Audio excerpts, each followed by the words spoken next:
ఇక్కడే పక్కనే ఆ రోజు నేను చూశాను, చెరువు కూడా బ్యూటిఫికేషన్ కోసం పనులు ప్రారంభించాం.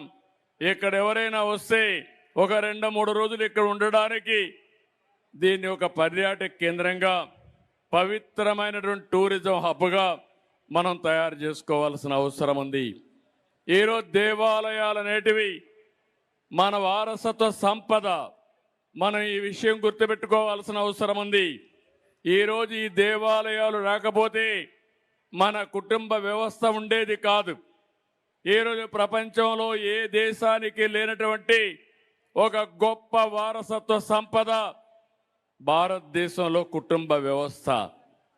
ఈరోజు మన కుటుంబం కోసం మనం ఆలోచిస్తాం, ఒకరికొకరు భద్రత ఇస్తాం, కష్టాల్లో ఉంటే ఆదుకుంటాం.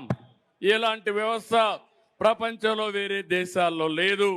అలాంటి వ్యవస్థను కాపాడుకొని మన తర్వాత కూడా మన వారసులకు మనం అప్పజెప్పవలసిన బాధ్యత మనందరి పైన ఉందని చెప్పి కూడా నేను మీకు తెలియజేస్తున్నా.